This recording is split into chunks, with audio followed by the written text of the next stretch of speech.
fẹ́ máa wò ọ̀rọ̀ tó jẹ tí ń gbèsè mo fẹ́ gbọ́ ètò lóríṣiríṣi wọ́n wà lọ́lọ́kan òjọ̀kan ìròyìn tó kojú òṣùwọ̀n àtàwọn ọ̀rọ̀ àgbọ́ fi kọ́gbọ́n eré wọlé fún tẹ̀rù tọmọ tèwe tàgbà ẹ má fi para. ètò TV mo fẹ́ máa wò ọ̀rọ̀ tó jẹ tí ń gbèsè mo fẹ́ gbọ́ ètò lóríṣiríṣi wọ́n wà lọ́lọ́kan òjọ̀kan ìròyìn tó kojú òṣùwọ̀n àtàwọn ọ̀rọ̀ àgbọ́ fi kọ́gbọ́n eré wọlé fún tẹ̀rù tọmọ tèwe tàgbà ẹ má fi para àjànàkú kọjá mórí nǹkan fèrè bàbá rere káwí parí BGI TV we are the pace setter.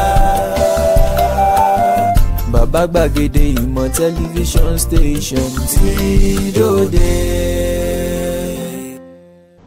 Mo kí gbogbo ojú tó ń wò mí káàkiri ayé, mo kí wa lọ́kùnrin lóbìnrin lọ́mọdé lágbà nínú ilé yìí.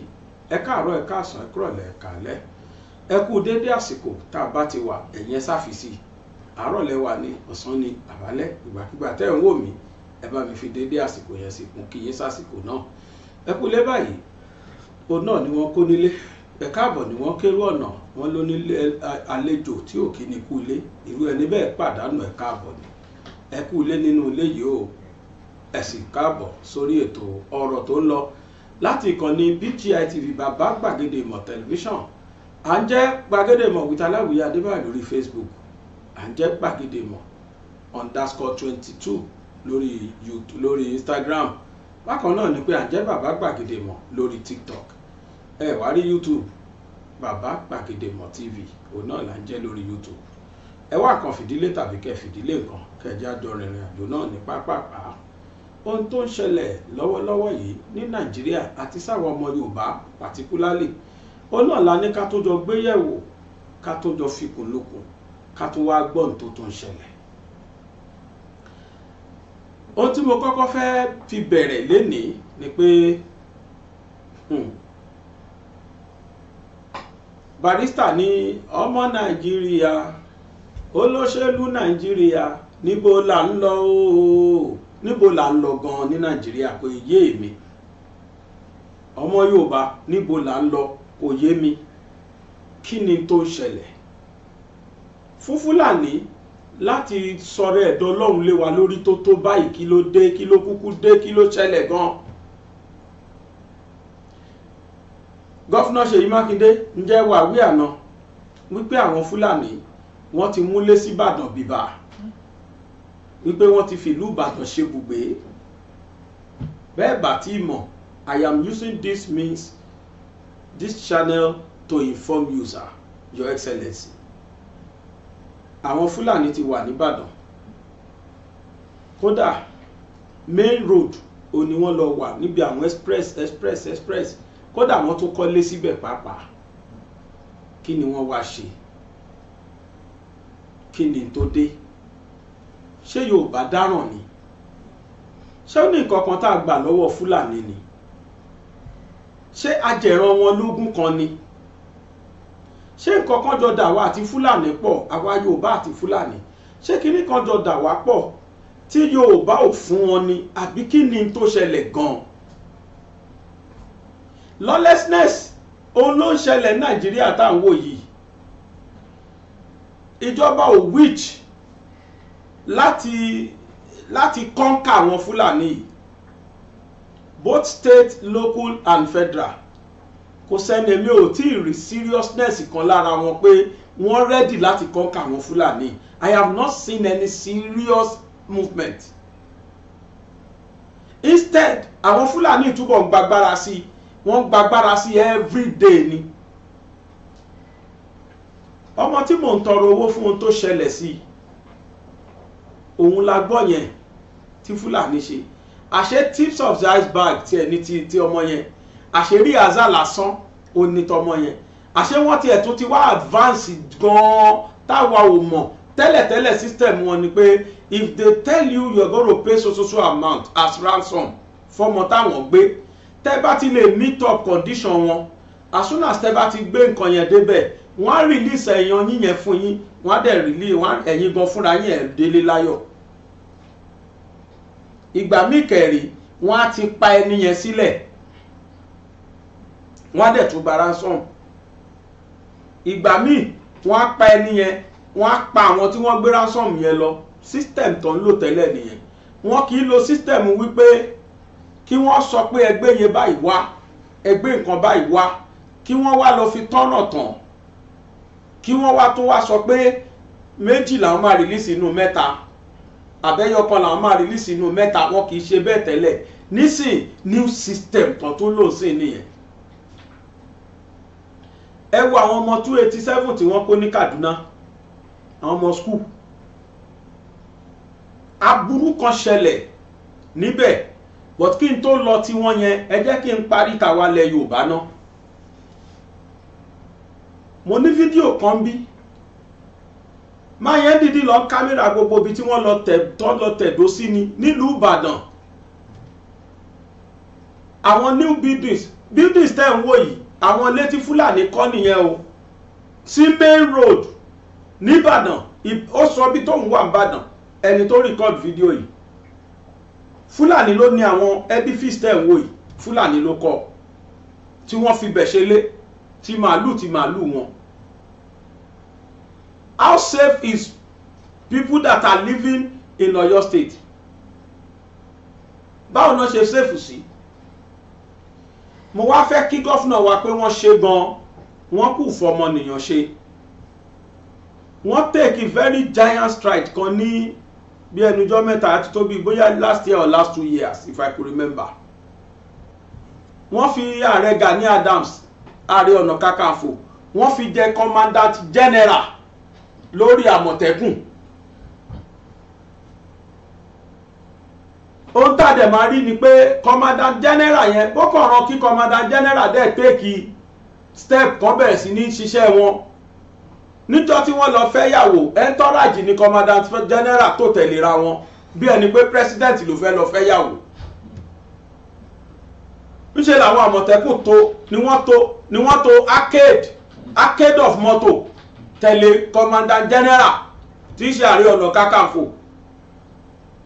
Àtijọ́ tó ti jẹ́ commandant general, èmi ò rí effect kankan, mi ò rí movement kankan tí wọ́n take, no any step láti stop Fúlàní tó pa Yorùbá nípakúpa. I have never seen him taking any step.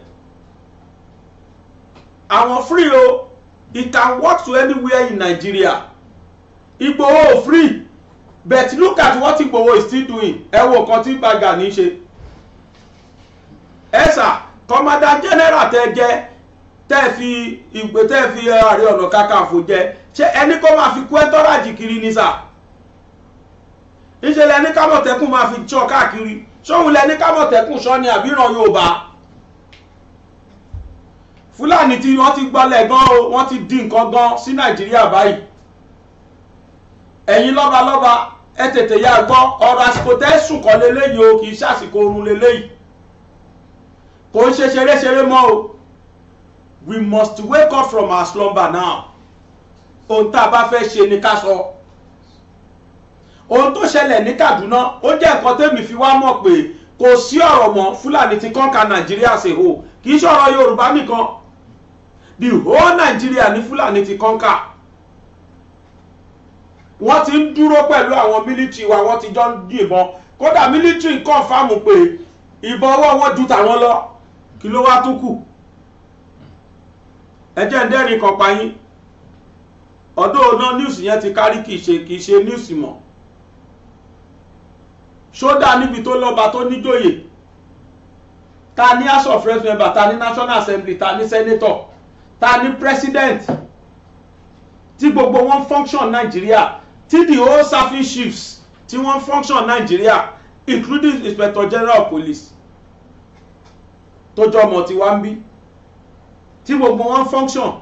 Kí Fúlàní máa ní gut láti lọ kó àwọn ọmọ, kí wọ́n máa wá béèrè 40 trillion naira. Ẹ gbọ́ rí owó tó ju bọ́jẹ̀tì, mi rò pé Nàìjíríà bọ́jẹ̀tì 40 trillion. These people are demanding 40 trillion. Me gbọ́ in my entire life.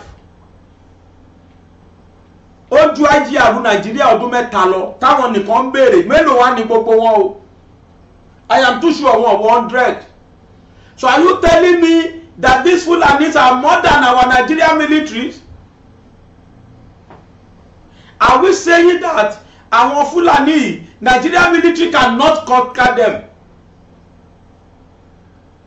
Tó bá ṣe joint task force, tí police, army, air force, navy, tí wọ́n papọ̀, tí wọ́n wá kó àwọn paramilitaries, gbogbo 90% paramilitaries tó jẹ́ commission paramilitaries, 90% wọn ló ní arm guide, ló ní arm squad, tí wọ́n ń gbé wọn tó ti train wọn ní military training.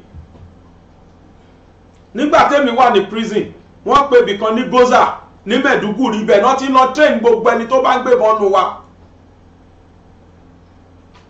Goza náà ti lọ train àwọn èèyàn wa tó dẹ̀ jẹ́ pé ìbọn tí wọ́n bá yìn tí military ò bá dúró re kò lè yìnbọn yẹn. They are all like that in paramilitaries. Tí ìjọba bá kó gbogbo wọn, kíjọba kó Nigeria Army, Air Force, Police, àwọn Fulani ti bẹ̀rẹ̀ ogun nìyẹn ló mean. Then Nigeria should face them squarely and fish them out. The funniest part ni pé 90% àwọn ẹni wọ́n ń ṣe citizen Nigeria, wọ́n migrate wá ni, emigrant ni wọ́n, because our borders are now porous. All the borders, they enter at free will ni wọ́n fi wọlé. Nigeria border and Niger wọ́n wọlé bó ṣe wù wọ́n, Nigeria border and Chad wọ́n wọlé bó ṣe wù wọ́n. Ẹ wò àwọn tó lé Ghana mi kò gbẹnu mo fi sọ pé wọ́n ń bọ̀ nínú Nigeria.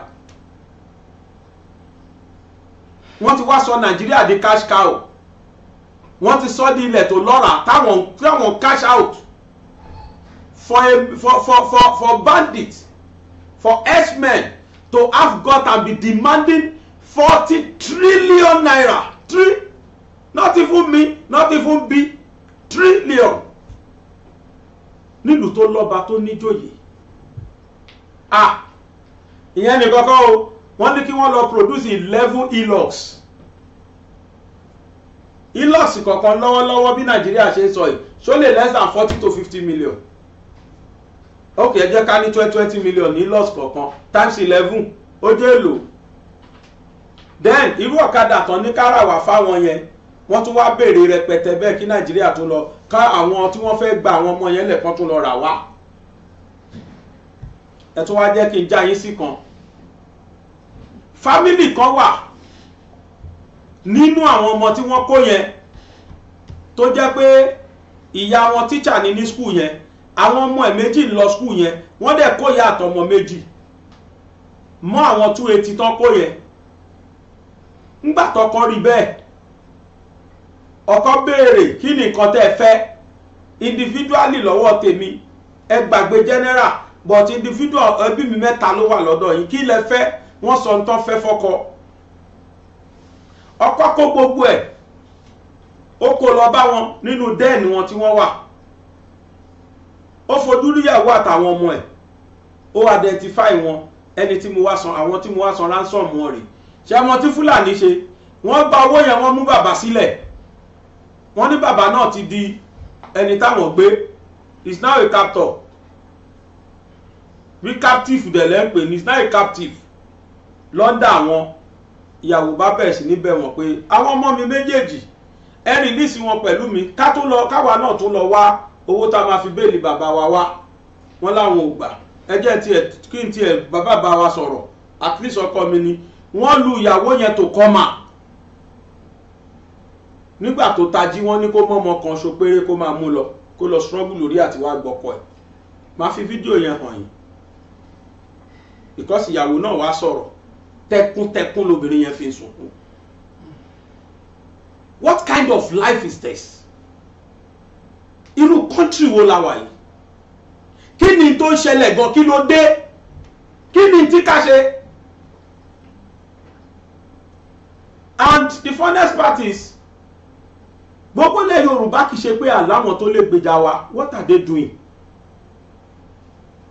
Mo ń sọ ọjọ́ kìíní àná pé gbogbo ẹ̀yin governors àsìkò tẹ́ máa pa orí pọ̀ rèé, kẹ́ ẹ wá lasting solution sọ̀rọ̀ yìí. A ti pè ní ọ̀wẹ̀ báyìí o, ó ti láàrónú o, ṣeréṣeré la pè tẹ́lẹ̀, ó ti wá dogun báyìí. kí ni ká ṣe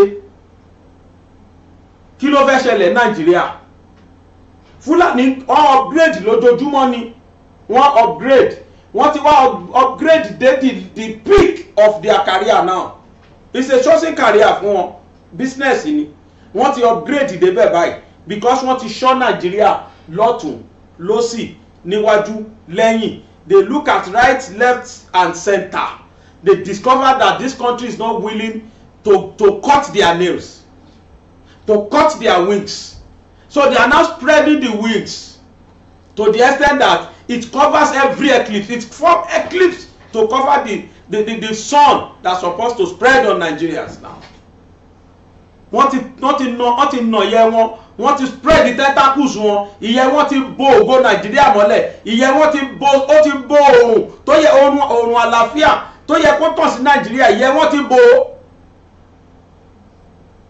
I heard that our president said gbogbo state should go and provide land for them nti Buhari sọjọ́ kìíní àná if it is true Bola Tinubu said that gbogbo ẹ̀yin ọba Yorùbá ẹ pé ọmọ yín ẹ pé kẹ́ caution ẹ̀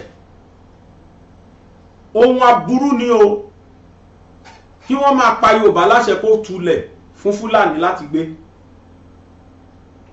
mo jẹ́rìí àwọn Yíbò wọn ní dáhùn ẹjọ́ báwo tí wọ́n ṣe jẹ́ tí wọ́n máa ní kí gbogbo ilẹ̀ Yorùbá kó tulẹ̀ fún àwọn Fúlàní òun ló ṣe fún wọn ní ẹfọ́ntì ló fún wọn ní god láti wá máa kọ́ building sí Ìbàdàn tí n bá parọ́ ẹ bá mi wo fídíò yìí. Yesterday I made mention of something mo sọ wípé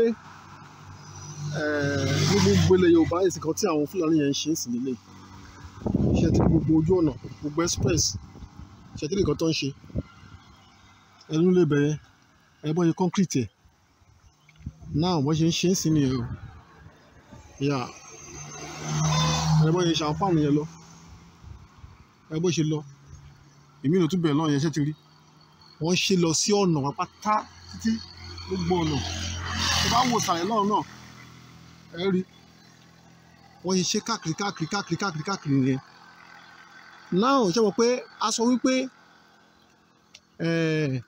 wọ́n kó àwọn kan wọlé sí Ìbàdàn lẹ́yìn ìgbà tí bàbá wa Tinubu tó fi sọ̀rọ̀ pé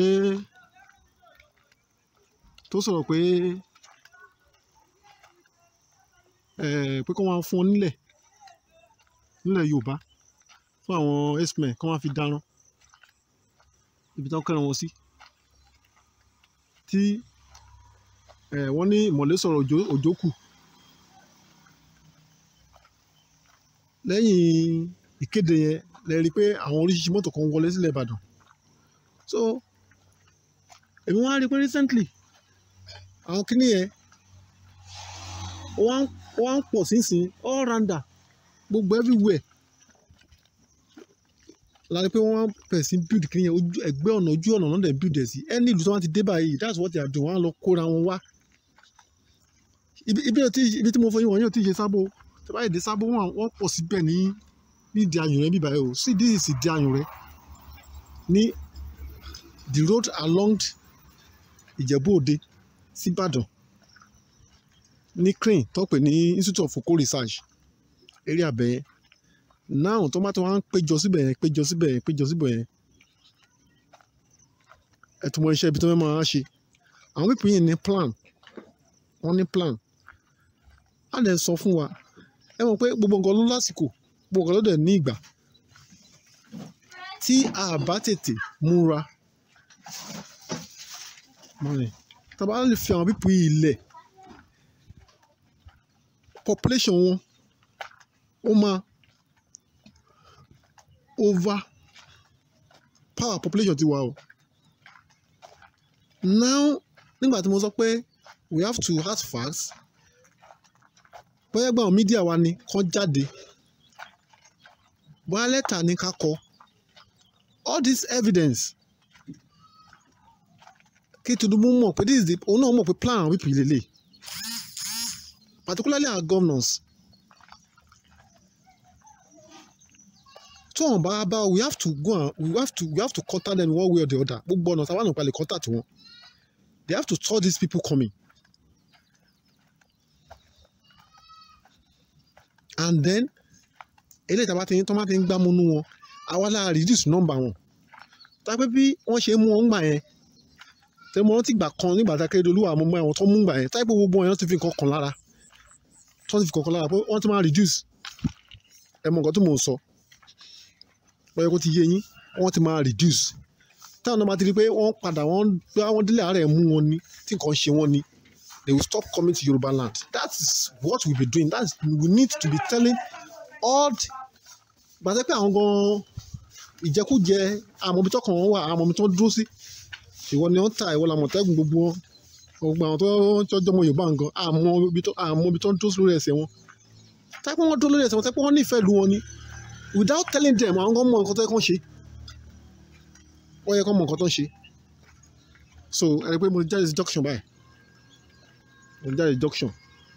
ọ̀nà bíbá yìí kẹ̀dẹ̀rẹ̀ ọ̀nà trailer ni ibi tí Kwari wà ọ̀nà Kwari lè Ìjẹ̀bú tẹ́ pé gbogbo bẹ́ẹ̀ Kwari wà tó wà ń bẹ̀ ó tó márùn-ún tẹ́ pé àwọn China ló ń control ẹ̀ can you see that ẹ mọ olókùúta àwọn ọjọ́ láti ó ti more than 20 or 30 years tó ti gbókùúta jáde níbí báyìí ṣé ti mọ nǹkan tá ti lost ṣé tí ìlú wa bá dúró ṣé a lè allow any company kan from another country kó a máa bó òkúta wa bí kò wá sí òkúta tẹ́ pé káwọn fúnra máa tà owó ńlá ló ń tà ń sìn ní price tó pé àwọn máa lù máa benefit tó pé at least ó máa rọrùn fún wọn àwọn dust gbogbo oríṣiríṣi tó máa rọrùn fún wọn òkúta yà máa fi construct gbogbo ẹgbẹ́ ọ̀nà wa yìí gbogbo àwọn infrastructure facility tó dá gidi tó máa fi ṣe but owó mìlábù tó ń bù ní Àbújá yẹn kò jẹ́ kó lè think deeply all those governors that àwọn lẹ́yìn kó máa control gbogbo resources wọn fúnra wọn they cannot think it deeply. So mo kàn mo ń lọ sọ́fíìsì ni mo kàn mọ̀ fẹ́ fi mi sábòyàn fún yín ṣẹ́tìrí gbogbo tó ti gbà láì jẹ́ pé báyọ̀ lẹ́nìkan tó fún wọn nílẹ̀ ṣẹ́tìrí gbogbo tí mo fẹ́ gbogbo ẹ̀yìn ẹ̀ pátá gbogbo ìwé àìkú.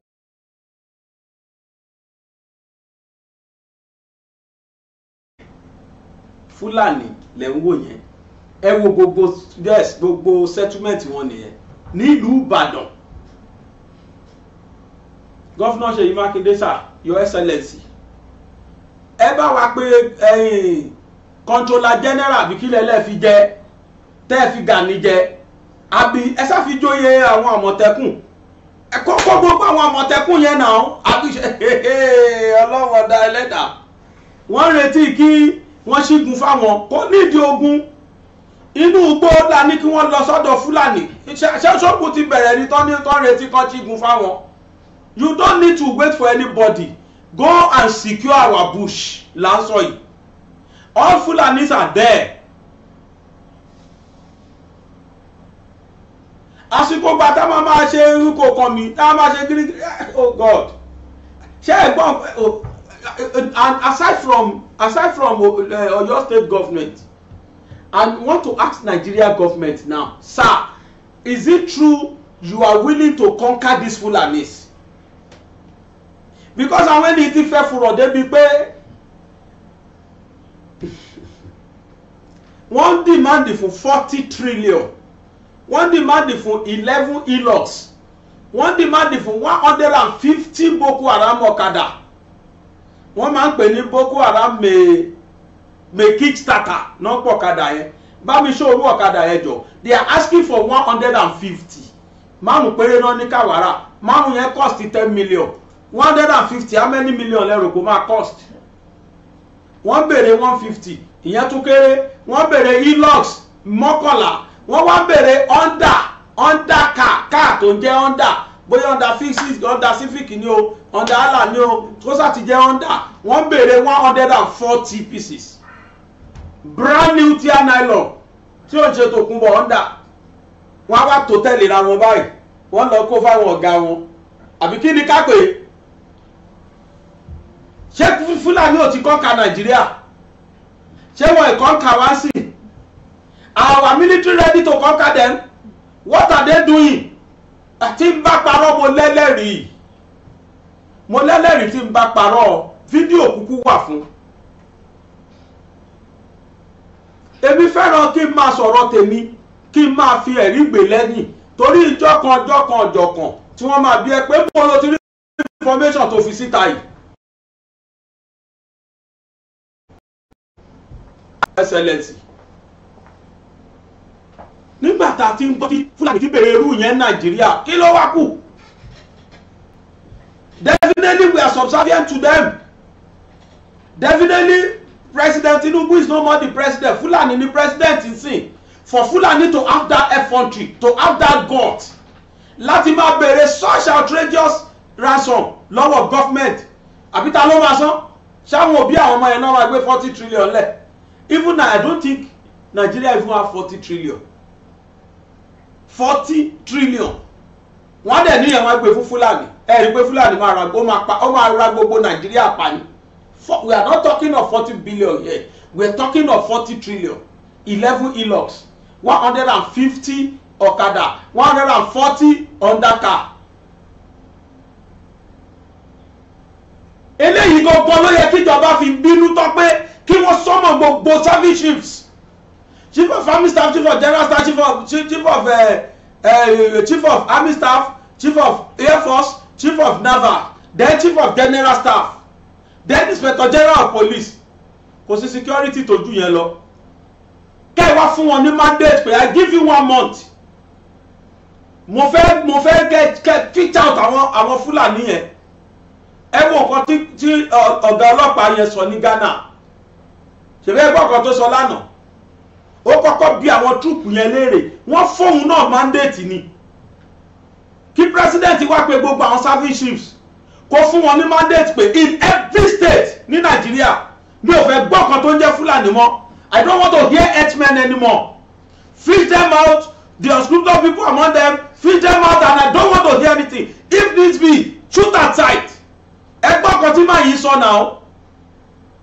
Confidence ló fi sọ̀rọ̀ fún àwọn tó kójọ. Irú confidence bẹ́ẹ̀ ló yẹ kí president wá fi ṣubú fún wọn. Kó fún wọn mandate that I give you just 30 days, fish these people out, or you lose your job.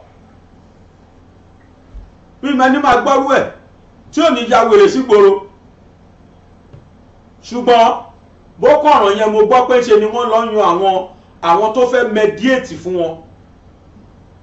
Wọ́n lọ yan àwọn tó jẹ́ pé alárinà láàrin àwọn àtàwọn ẹni tó kó yìí àtàwọn tó kó wọn tó fẹ́ negotiate. Wọ́n lọ yan negotiator ni mo gbọ́. Ṣó yẹ kó rí bẹ́ẹ̀ jàre? Tí Fúlàní bá lè firu outrageous ransom bẹ́yẹn síta tíjọba kankan wá dìde tí wọ́n lọ bá negotiate. Ìtẹ́ sọ fún wa ni pé ọ̀lẹ́lẹ́jẹ́ ló ń dà wọ́n. Àwọn náà máa fojú ọ̀lẹ wò yín ni. Let me tell you, these people are Oliver Twist. Tí wọ́n bá gbà tàwọn eléyìí tán, any amount tẹ́ bá fún wọn, any amount tẹ́ bá fún wọn, kódà kó ṣe 1 billion lẹ fún wọn, ẹ fi ń sọ fún wọn ni pé nǹkan yẹn dùn o, because they will still go to another school and pick such students again. They will kidnap another set of students. Ṣáwọn Fúlàní Oliver Twist ni wọ́n they will always ask for more. Wojọ́ tán ti ń bá bọ̀ ni. Tá ti rò pé nígbà tí Buhari ti lọ, Fúlàní ti kúrò Nàìjíríà. A mọ̀ pé wọ́n tún máa wá advance. Nísìn wọ́n ti wá advance system wọn.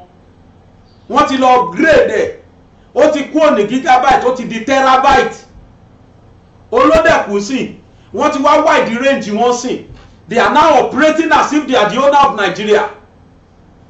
Àbí kan tó kù tó ń ṣe kọ́ nìyẹn sìn. What are the service chiefs doing? Tí Fúlàní ń dúnkokò mọ́ wa tí wọ́n béèrè ransom, outrageous unasked ransom. Wọ́n lè bá wọn dọ́rú ẹ̀wò l'Amẹ́ríkà. Wọ́n lè dọ̀rú ẹ̀wò ní Europe. Wọ́n lè dọ̀rú ẹ̀wò l'Australia. What are we doing in Nigeria? Ẹ wo common Ghana lẹ́ẹ̀lẹ́bí ẹ̀wò tuntun fi wọ́n pa. Mo ṣú ẹ̀ lánàá. Bá mi play ọ̀rọ̀ tó ọlọ́pàá yẹn sọ, ọ̀gá ọlọ́pàá yẹn. I beg you in the name of God.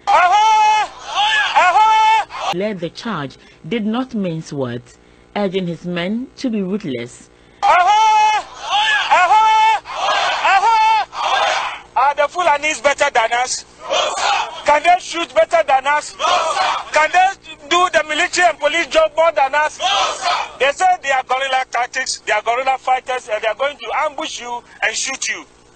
Please, I beg you in the name of God, nobody should die in the bush as a police or soldier or whatever. We are going back with our number and come back with our number. And to be safe, if you see anybody holding arms want to attempt you, please don't waste time. The Operation Cowleg team is expected to have so far shot and killed over.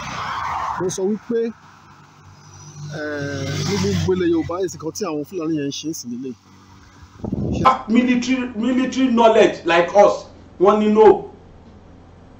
Are they standard? Are they of standard as us? One you know. Do they have power like us? One you know. Can they shoot like you, military? They said no. My psyche one. Oh, what's of one? Go in there. When you see them carrying gun, do the needful for them. Give it to more needful. Finish them straight.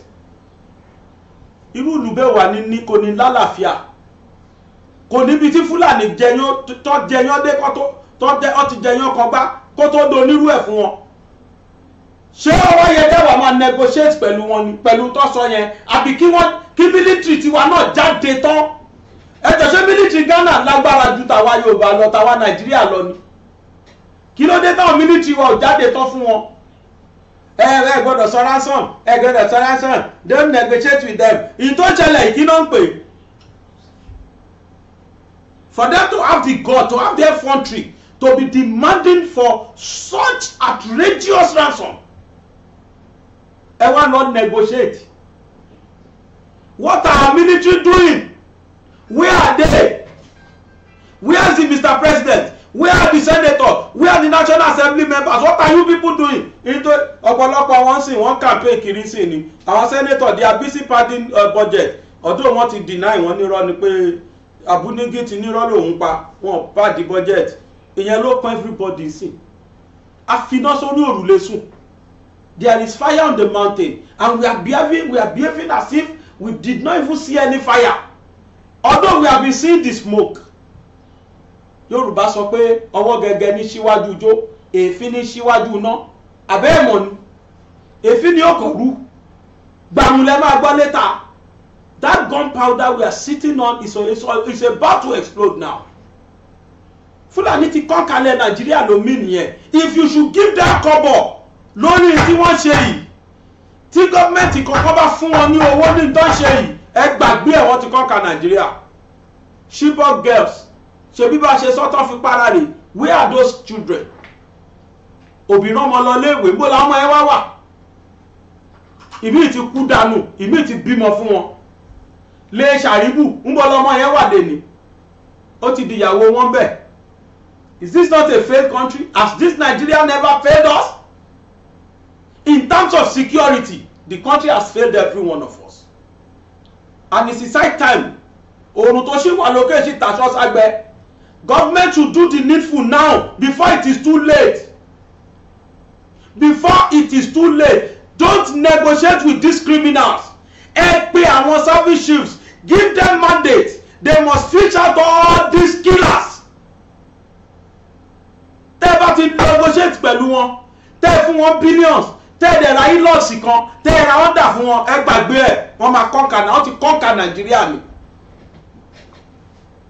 They have the guts, they have the effrontery to be asking for such.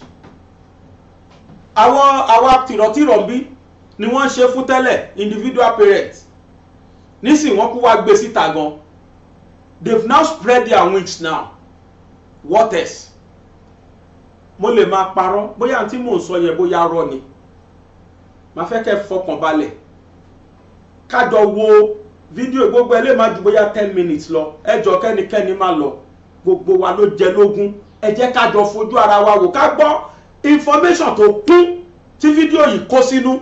Wọ́n dídí lọ interview gbogbo àwọn òbí tí nǹkan yẹn ṣẹlẹ̀ sí, baálẹ̀ tí nǹkan yẹn ṣẹlẹ̀ sí, àwọn aráàlú tí nǹkan àti obìnrin tí wọ́n ti gbé ọkọ tó gbé ransom wá tí wọ́n tún mú ọkọ ẹ̀ sílẹ̀ tí wọ́n lu obìnrin yẹn bí ẹni máa kú. Ẹ máa rí nínú interview yìí. Obìnrin yẹn ń ké tó dẹ̀ wá bẹ̀bẹ̀ kán jọ kán ṣàánú òun. Happy viewing. as I'm talking to you, the woman that was kidnapped, the husband took the money to them, they collected the money, released the woman, and he also hold the husband. The husband still, she's with them now. The husband is with them. Right now, as I'm talking, we have almost 14 number of them in the captivity. The woman is here even with. Thank you so much. While we are waiting to speak with the members of your community, we hear that they're on the way. We can't wait to talk to them. Normally, when we hear of abductions, the abductors would always call to perhaps even, make requests for ransom or anything. Have you had any calls from any members of your community with regards to that? Can you give us such information? Yeah, they have called. What they told me is that the bandits are asking something. Even if you sell the whole of Bonugora, nobody can raise this money. I don't even think federal government has this money, because ever since I know government budgeting, do their budgeting, I've never heard them budgeting a 40 trillion naira. 40 trillion, not 40 billion, not 40 million, but 40 trillion. That's what they are asking us to bring. 40 trillion, 11HILUX vehicle, and 150 brand new motorcycle. Can you imagine that? Well, even if you sell the whole of Bangoda, how will you raise this money? Even federal government, how will federal government see this money? This is the number, the amount of money these people are asking for. Even if you sell the whole of Bangoda, how are you to get this money? You see, that means these people are not ready to release these people for us. If not, government come to our aid. Please, we are begging of government, come to our aid. If not, our people will continue to suffer in their hands. You're saying now, because it's the first time we're getting, it's like a breaking news, that the abductors are asking for 40 trillion naira and 150 motorcycles. Can you tell us how they got in touch with you? Have you been able to get in touch with security agencies to give them an update as to what they're requesting for? Yeah. Do you know what they used to do? When they pick the victim, they use their number. They use the victim's number to call. They don't use their number. The victim they use, the victim they carry, they use their number to call back and tell them this is their required, this is their demand, this is their demand.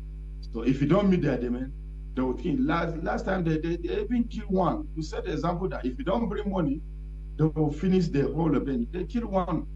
They kill one. So, I mean, so many information we're getting now that one of the abductors has been killed, according to the leader of the Seriki Gona there in Kaduna State. We really sympathize with you on the loss of one of your kinsmen already. And the essence of this is to call on security agencies to really beef up their efforts, to really increase the tempo of their efforts.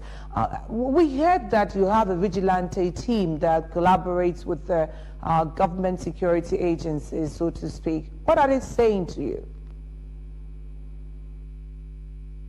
Yeah, as I told you, the vigilante or the JTF are doing their best. You know, they are incapable due to the short in supply of these arms and ammunition. You can't face these people if you don't have enough gun. You can't face these people if you are not well armed. You can't face them. See, people that were saying they are gone, the type of gun they are holding cannot be equal. The type of gun the soldiers are holding cannot equal with their own. So tell me, who is going to face them if not government themselves? I think the best strategy government should employ that they use both the ground, the troops, and the air, so that once they bomb them, those who are trying to escape, the troops will get them. If not, if you say JTF for this thing, they are not going to, they will not be able to face this, because the type of arm JTF have cannot equal themselves with that of the bandits. That is the problem. That is the problem. I don't know where these bandits got their arms. You see them holding powerful AK-47, brand new one. I don't know where they are seeing these things. You see them with grenade, propelled grenade. You see them with different kinds of these are the things. You can imagine these people can have the audacity, the liver to burn the military vehicle. You see, I mean, this thing is up to something. It's up to something. You know, right now, the woman, the woman that was released, she's here with me. You can equally hear from her the story, the life story, what is happening in the bush there, in the camp there. She can tell you more. All right, Sarki, you did say they reached out and they've made demands. There's this news about the negotiator. Can you substantiate that conversation? Is there a negotiator that is working with you or with government to relate with the bandits? No, right now there is no any negotiation between both the community and the government with this bandit. Just as they mentioned this when everybody was weak and speechless, don't know what to say. I just said, let's allow them to see what God will do for us. But as I'm talking to you, we have told government about the call, the demand by this bandit. But right now, there has not any negotiation so far. Seriki Gonin Gora, we're still very much with you, but just thanks for letting us know that the victim who escaped is very much with you. We'll speak with her in just a moment. There's a very special coverage of updates on the Kaduna kidnapping, which we're trying to see how we can put things together as the people of the community are asking government to speed up efforts to rescue their people. David.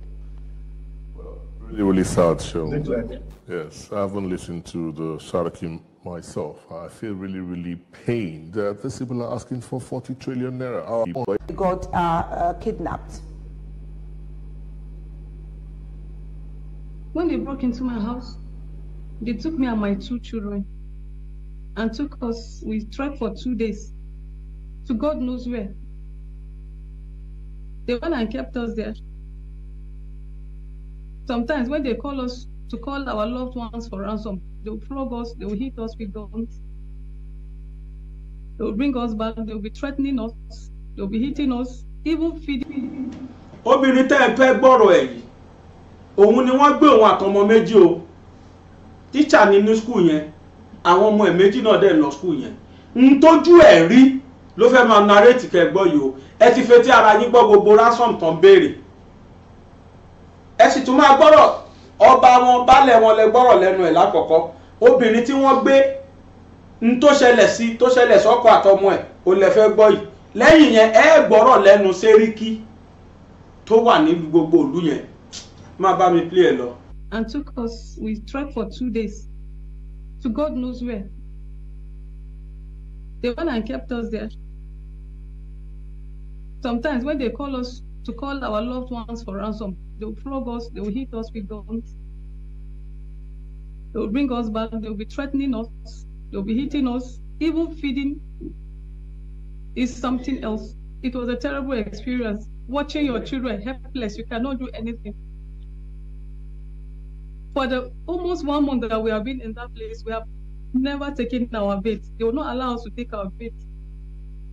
There was a time I even begged them to allow us to just go and bait. They brought my son out and flogged the hell out of him because I asked that we should take our bait. I'm sorry, I don't want to raise my face because I'm afraid maybe if they see this one, they will kill my husband and my son in the camp. Don't blame me because I am a mother and I'm a wife. I know the pain we pass through. It's so devastating. They asked for ransom. When they finally arrived with a particular amount, my husband took it. They collected it and held him with his friend captive and told me to go and bring another one to release my husband, his friend, and my son. I begged them, I said, it's not easy, even feeding.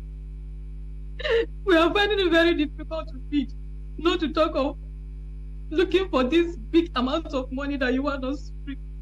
Where are we going to get this kind of money? They call money as if you go to the backyard and park it on the ground. They say they don't care. We should go and sell the house, sell everything.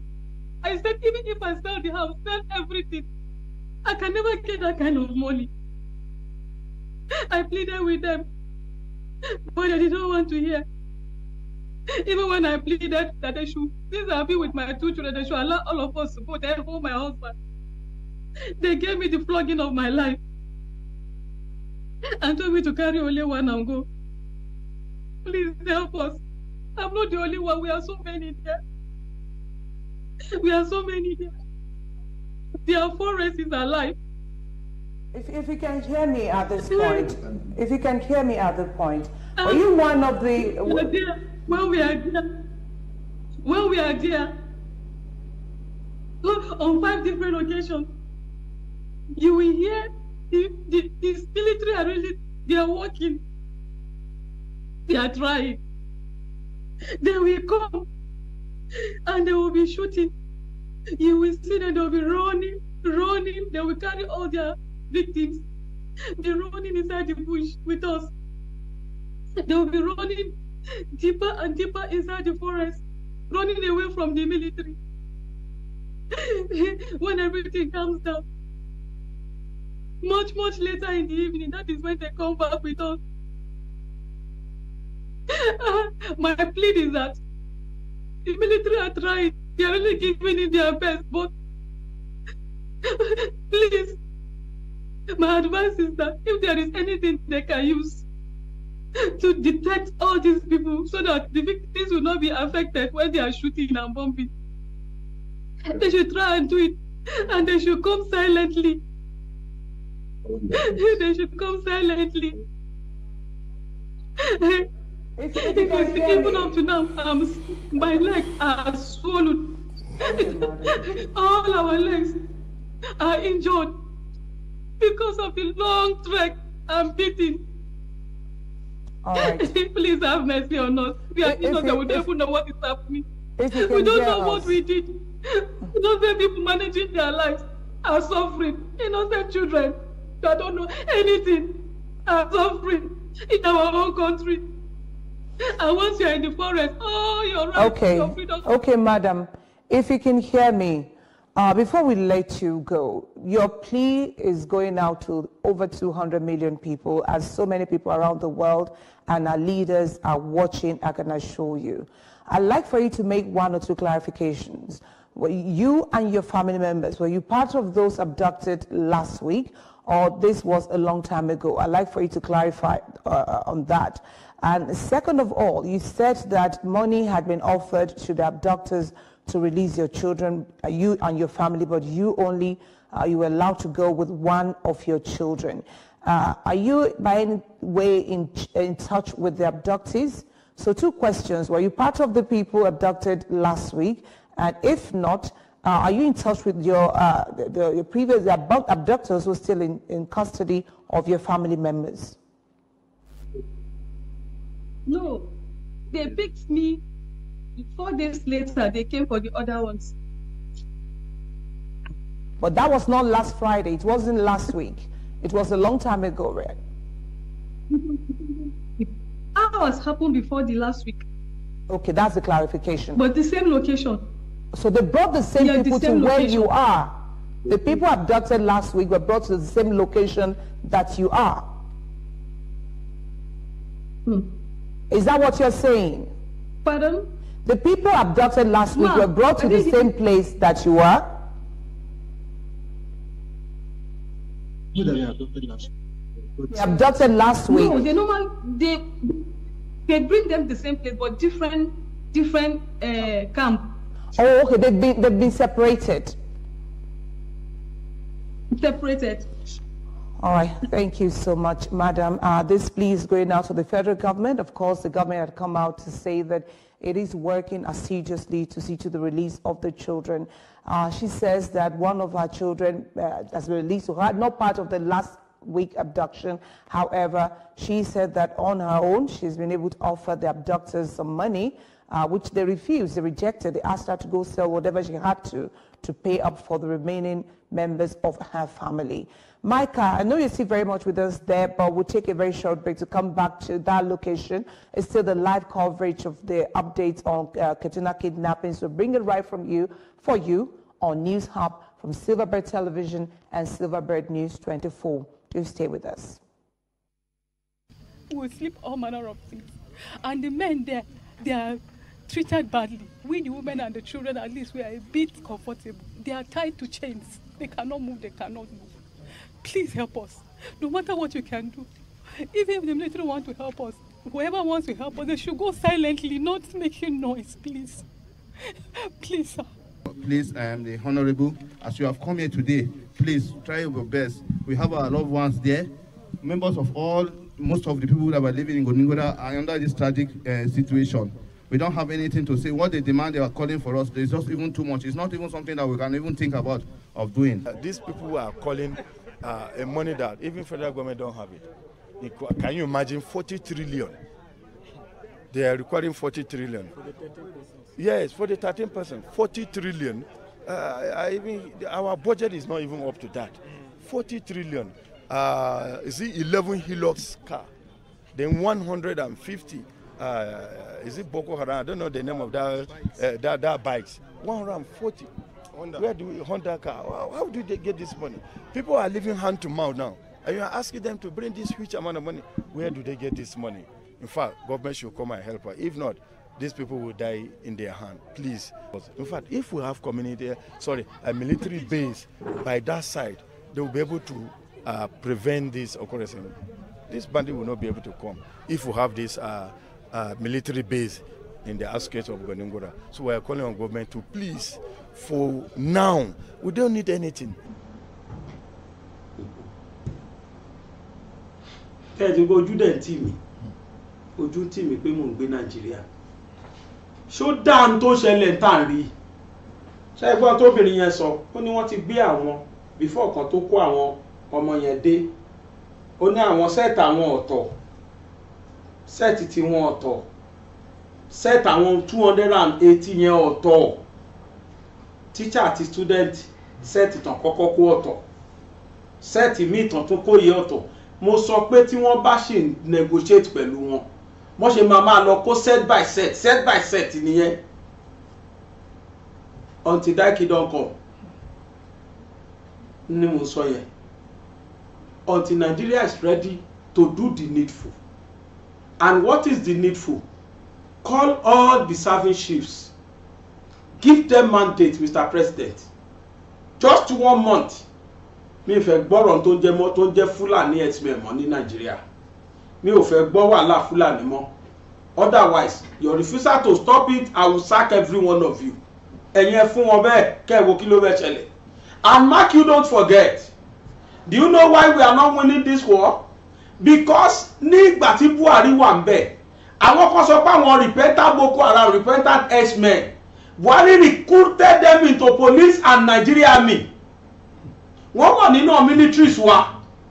They did not repent at all. Mo rí fídíò kan online. Fídíò yẹn kọ́ ẹ̀ pé ìgbà tá ló gbà wọ́n mú ni. Ìkànnù wọn military ni wọ́n ti gbà sínú bẹ́ o. Ajede kì í jẹ́ kankan mọ́wọ́ dúró. Wọ́n ti gbà síbẹ̀ as a military officer. Ó dẹ̀ lọ jí arms and ammunitions. Believe me, fídíò yẹn wà lórí online. Ó dẹ̀ lọ jí arms and ammunitions. Arms ó dì mọ́ra báyìí, ammunitions ó dì mọ́ra báyìí, ọta àbọn ó dì mọ́ gbogbo ara báyìí, ó wá wọṣọ àmì lé lórí. Gbogbo òbọn ó kó wọn, àwọn tó kó sẹ́sẹ̀, àwọn tó kó sínú ṣòkòtò, wọ́n mú báyìí tí wọ́n bó ara ẹ̀, tí wọ́n kó bọ̀ jáde àti ọta àbọn. Repentant Boko Haram tó gbà sínú àmì.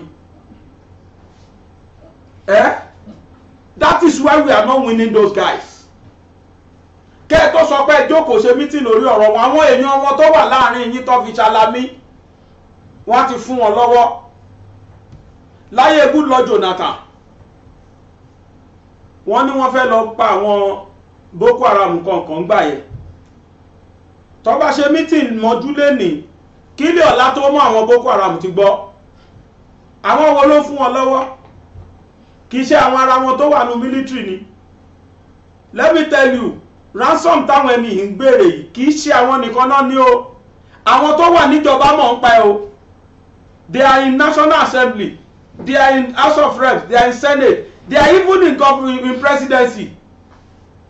There was a time Buhari said, even my cabinet, some of them are Boko Haram. There was a time Buhari said that. so gbogbo táwọn ẹni ṣe yìí afọ́jú tó wọ̀lú lọ́rọ̀ wọn tó nawọ́ sí sàárè àlejò tó wọ̀lú lọ́rọ̀ wọn tó nawọ́ sí sàárè afọ́jú tó nawọ́ sí sàárè aláboyún tó nawọ́ sí sàárè àfin ẹ ti rí pé lọ́wọ́ onílé nú. If military is coming for them, àwọn tó máa táṣìírí àtáṣìírí. That is why we need to even overhaul our military and Nigerian police. We need to face these guys squarely once and for all. I couldn't imagine Gumi sọ pé tí Nigeria government bá gbà òun láyè òun á lọ negotiate pẹ̀lú wọn. Who is Gumi? Gumi knows about everything tó ń ṣẹlẹ̀ pẹ̀lú àwọn Fulani. And why is Gumi still roaming about in Nigeria freely as a free man? Gumi is supposed to have been behind the bars. Then kíjọba jáde kí wọ́n wá proscribe Miyetti Allah as a terrorist group. Beside that, interface ìlàjì máa face o. Interface ìlàjì máa face. Ọmọ Yorùbá ẹ jí gírí o. Ẹ decide nǹkan tá a fẹ́ ṣe láti bọ́ nínú àwọn kókó ajẹnirun. Otherwise bá ṣe wọ́n máa pariwo lórí social media tí ò ní sí solution rẹ o. Agbára táwa ní káwa gbéhùn ẹ̀ sókè ká pariwo ẹ̀ síta.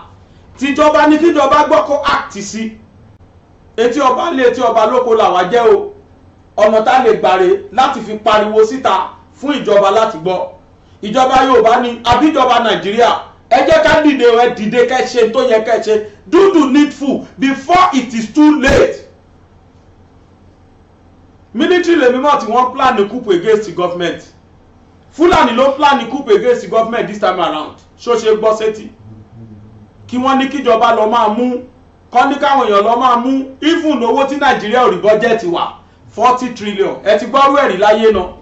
Not even 40 billion, not even 40 million, not even 400 million, not even 100 billion, not even 400 billion, but 40 billion, no 40 trillion, not even 1 trillion. Ọlọ́run ló lè gbà wá o.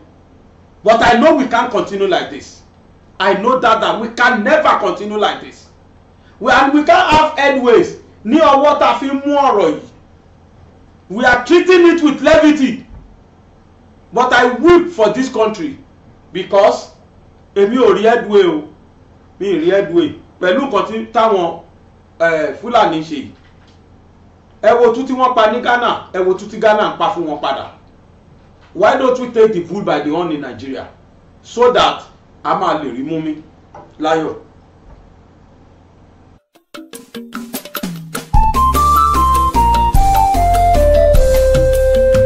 BGI TV yìí mo fẹ́ máa wò ọ̀rọ̀ tó jẹ tí ń gbèsè mo fẹ́ gbọ́ ètò lóríṣiríṣi wọ́n wà lọ́lọ́kan òjọ̀kan ìròyìn tó kojú òṣùwọ̀n àtàwọn ọ̀rọ̀. ọmọ Yorùbá ẹ jí gìrì.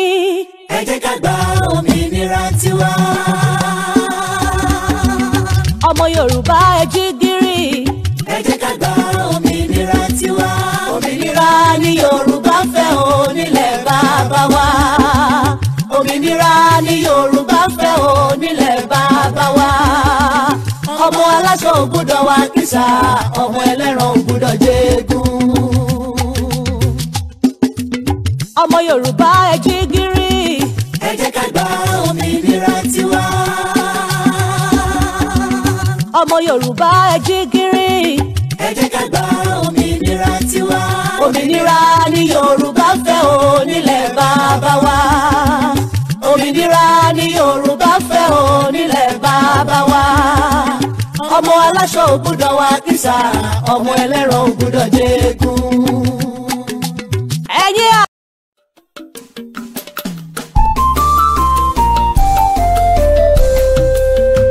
BGI TV yìí mo fẹ́ máa wò ọ̀rọ̀ tó jẹ tí ń gbèsè mo fẹ́ gbọ́ ètò lóríṣiríṣi wọ́n wà lọ́lọ́kan òjọ̀kan ìròyìn tó kojú òṣùwọ̀n àtàwọn ọ̀rọ̀ àgbọ́ fi kọ́gbọ́n eré wọlé fún tẹ̀rù tọmọ tèwe tàgbà ẹ má fi para. BGI TV mo fẹ́ máa wò ọ̀rọ̀ tó jẹ tí ń gbèsè mo fẹ́ gbọ́ ètò lóríṣiríṣi wọ́n wà lọ́lọ́kan òjọ̀kan ìròyìn tó kojú òṣùwọ̀n àtàwọn ọ̀rọ̀ àgbọ́ fi kọ́gbọ́n eré wọlé fún tẹ̀rù tọmọ. tèwe tàgbà ẹ má fi para Àjànàkú kọjá mórí nǹkan fèrè bàbá rere káwí parí BGI TV we are the pace setter. Bàbá gbàgede ìmọ̀ tẹlifíṣọ̀n station tí dòde.